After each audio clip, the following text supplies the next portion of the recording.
Warahmatullahi wabarakatuh. Berjumpa kembali bersama channel Sinautex. Kali ini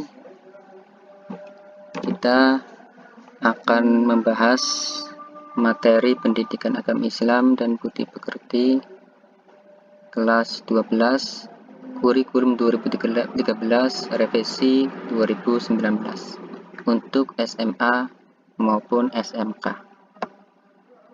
Langsung saja kita mulai. Bab 1 tentang berpikir kritis dan berdemokratis.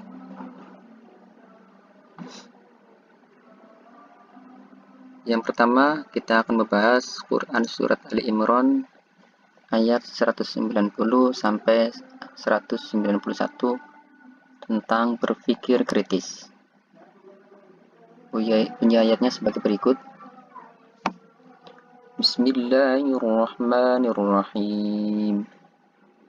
Inna fi khalqis samawati wal ardi wa ikhtilafil laili wan nahari laayatin liulil albab. الذين يذكرون الله قياما وقعودا وعلى جنوبهم ويتفكرون في خلق السماوات والأرض ربنا ما خلقت هذا باطلا سبحانك فقنا عذاب النار صدق الله العظيم.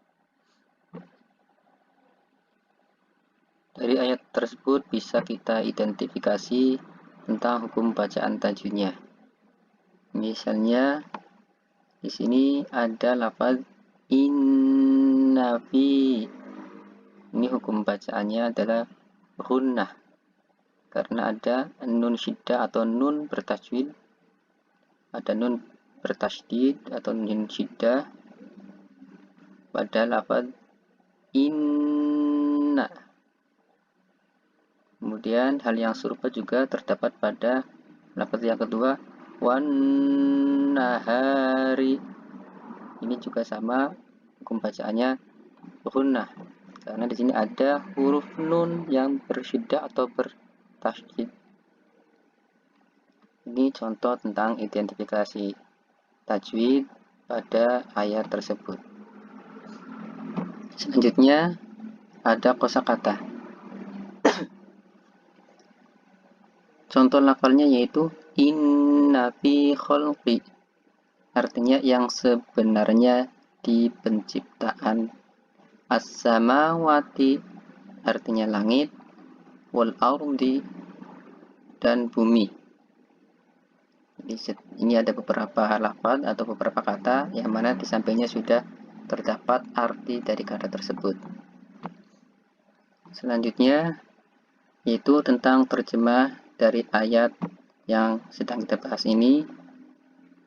Terjemahnya berbunyi, sesungguhnya pada penciptaan langit dan bumi dan pergantian malam dan siang terdapat tanda-tanda kebesaran Allah bagi orang yang berakal. Itu orang-orang yang mengingat Allah sambil berdiri, duduk atau dalam keadaan berbaring. Dan mereka memikirkan tentang penciptaan langit dan bumi seraya berkata, ya Tuhan kami, tidaklah Engkau menciptakan semua ini sia-sia. Maha suci Engkau, lindungilah kami dari azab neraka. Dari ayat tersebut, kemudian kita beralih ke ayat 159 pada surat Ali Imran tentang demokrasi. Bunyi ayatnya yaitu Bismillahirrahmanirrahim. Fabima rahmatin minallahi linta lahum walau kunta faddan ghalidhal qalbi lanfaddu min hawlik fa'fu anhum wastaghfir lahum wa shawirhum fil amr fa idza 'azamta fatawakkal 'ala Allah innallaha yuhibbul mutawakkilin. Terjemah dari ayat tersebut yaitu, maka disebabkan rahmat dari Allah lah kamu berlaku lemah lembut terhadap mereka. Sekiranya kamu bersikap keras lagi berhati kasar, tentulah mereka menjauhkan diri dari sekelilingmu. Karena itu, maafkanlah mereka, mohonkanlah ampun bagi mereka, dan bermusyawarahlah dengan mereka dalam urusan itu. Kemudian apabila kamu telah membulatkan tekad, bertakwalah kepada Allah, sesungguhnya Allah menyukai orang-orang yang bertawakal kepadanya. Dari ayat tersebut juga kita mendapatkan kosakata. Misalnya pada lafal fabima rahmatin, maka dengan sebab rahmat minallahi, dari Allah. Ini hanya contoh saja, ini ada beberapa lafal, kemudian di sampingnya sudah ada artinya. Kemudian ada identifikasi tajwid dari ayat tersebut. Fabima rahmatin min, ini hukum bacaannya gunnah karena ada tanwin kasroh bertemu mim. Ada tanwin bertemu dengan huruf mim atau sering disebut dengan bacaan idgham bi gunnah. Ini contoh dari identifikasi tajwid pada ayat yang sedang kita bahas. Kemudian dari asbabun nuzulnya, yang pertama asbabun nuzul dari Quran surat Ali Imran ayat 190 sampai 191. Dikisahkan dari Aisyah radhiyallahu an, Rasulullah bersabda, "Wahai Aisyah, apakah engkau mengizinkan Kanda pada malam ini untuk beribadah kepada Allah sepenuhnya?" Jawab Aisyah, "Wahai Rasulullah, sesungguhnya saya menyenangi apa yang engkau senangi, menyukai apa yang engkau sukai. Saya izinkan engkau melakukannya." Kemudian Nabi mengambil qirbah atau tempat air yang terbuat dari kulit domba yang terletak di dalam rumah. Lalu beliau berwudu.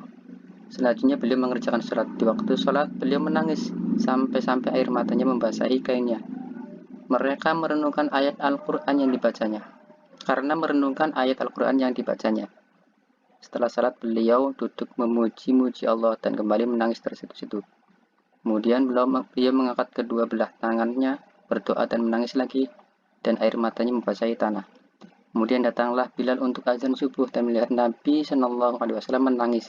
Ia berkata, "Wahai Rasulullah, mengapakah Rasulullah menangis? Padahal Allah telah mengampuni dosa Rasulullah, baik yang terdahulu maupun yang akan datang." Nabi menjawab, "Apakah saya ini bukan seorang hamba yang pantas dan layak bersyukur kepada Allah? Dan bagaimana saya tidak menangis? Pada malam ini Allah Subhanahu wa Ta'ala telah menurunkan ayat kepadaku."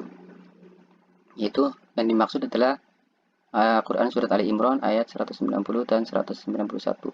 Selanjutnya beliau berkata, "Alangkah rugi dan celakanya orang-orang yang membaca ini dan tidak memikirkan dan tidak merenungkan kandungan artinya."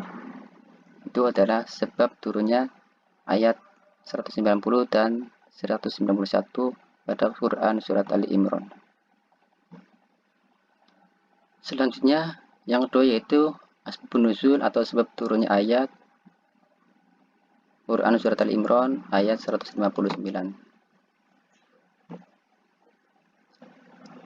Sebab dari turunnya ayat ini yaitu sebagaimana yang diriwayatkan oleh Ibnu Abbas radhiyallahu an, ia menjelaskan bahwa setelah terjadinya perang Badar, Rasulullah mengadakan musyawarah dengan Abu Bakar radhiyallahu an dan Umar radhiyallahu an untuk meminta pendapat bahwa mereka tentang para tawanan perang. Abu Bakar berpendapat mereka sebaiknya dikembalikan kepada keluarganya dan keluarganya diminta untuk membayar tebusan. Namun Umar radhiyallahu an berpendapat bahwa mereka sebaiknya dibunuh. Yang diperintah membunuh adalah keluarganya. Rasulullah tidak langsung mengambil keputusan sehingga turunlah ayat ini sebagai dukungan atas pendapat Abu Bakar radhiyallahu an. Hadis riwayat Kalabi. Penjelasan ayat Quran surat Ali Imran yang pertama ini ayat 190 dijelaskan bahwa tatanan langit dan bumi serta dalam pergantiannya siang dan malam secara teratur sepanjang tahun menunjukkan keagungan Tuhan. Kehebatan pengetahuan dan kekuasaannya, langit dan bumi dijadikan oleh Allah bertingkat dengan sangat tertib. Bukan hanya semata dijadikan, tetapi setiap saat tampak hidup. Semua bergerak menurut orbitnya.